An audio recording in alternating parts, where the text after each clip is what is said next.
Hello, welcome back to the channel. It's JPA here. In today's video I'm going to be discussing Rangers win over St Johnstone yesterday. If you're new to the channel, please think about hitting that subscribe button, hit the like button as well, and we'll just fire into this video. Cheers. So the game finished, Rangers 2, St Johnstone 0.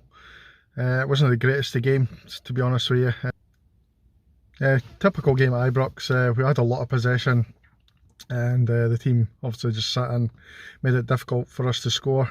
Hardly any space, even the fact of the red card, which we'll talk about obviously. But yeah, just a standard win. Great to get the 3 points and obviously close that gap on Celtic.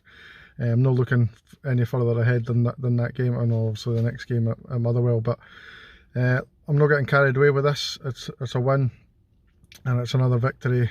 So yeah, a lot of possession, as I said, from Rangers, and we started really well. And I can't actually remember exactly what time the goal came at, but the first goal came from Dessers, who I thought had a really good match actually. The cross came, it was a deep cross from Tavernier, and it bounced just in front of the defender, and the defender kind of slipped a little bit, and Dessers followed it in and hit the kind of half volley past the goalkeeper. It was a really good finish from Dessers to make it 1-0. Did check the goal to see if it was potentially offside, and it was actually quite closer than I thought it was going to be, but it was well onside. I think their left back was keeping him on. Not long after that, there was another VAR decision to be made. Their striker Jayasimi went in for a challenge with John Lundstrom, and straight away it looked like a bad one. The referee booked him, and then went to the monitor to watch it. I think you kind of know as soon as they go to the monitor that it's going to influence the decision, and he's going to turn it around into a red.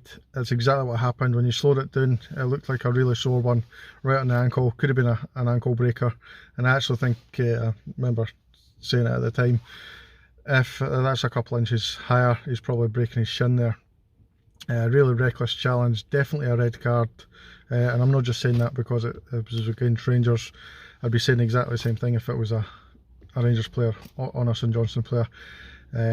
I don't think it was any intent to injure John Lundstrom, but Clement wasn't very happy about it, and Lundstrom eventually went off injured. He tried to continue for a little bit, and then he ended up having to go off injured. And that's when you knew it was a bad tackle, because John Lundstrom isn't the type to go down and feign injury or anything like that. So for me, you knew it was a bad one, and red card for me, the right decision. So we got to half time 1-0. We came back out in the second half, and I think we kind of stepped up in the second half, but we created a good few chances, but no any clear cut chances that I can remember. Maybe just a better decision in the final third, and we would have maybe scored a couple more. It did get a little bit nervy towards the end, and then 6 minutes from time we got a penalty. Yes, okay, of course, Rangers got a penalty.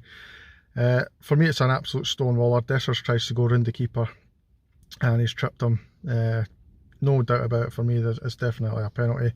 Anybody that doesn't or disagrees with that, they're obviously just at it because they didn't like Rangers. The reason we get so many penalties is because we're in the opposition box 90% of the games. So if they kind of time their tackles right, or they're holding on to a player's shirt, then they're going to be given penalties. So for me, it is a penalty, and you kind of just not give a penalty because it's Rangers and we get a lot. It is definitely a penalty. So up steps James Tavernier. We all know what happens next. Hits the back of the net for 2-0, and I really was hoping that we could have got another couple of goals to add to it. I genuinely feel that Celtic are going to score at least 3 or 4 at home against Livingston, who are obviously the bottom club, on Saturday. So we kind of want to keep tabs with them, keep scoring as many goals as we can to kind of keep the goal difference down as much as we possibly can. At this point we didn't add to the tally, but a 2-0 win. As I say, it wasn't the greatest of games. We'll, if and I'm saying if we go on to lift the title this season, then we'll probably not remember this game, to be honest with you. And see, to be honest, I can't really remember many games from when we won 55, so because I think there was a lot of games like this where we won by the odd goal, and it wasn't a pretty match. But that's it. Well, that's what you have to do. You have to grind out results.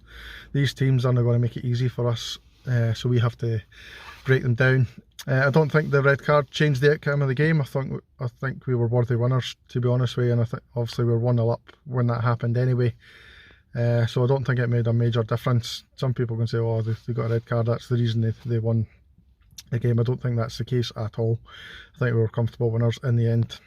So that's the video done, guys. Thank you very much for watching, and I'll see you in the next video, which will be for the Motherwell game. Cheers.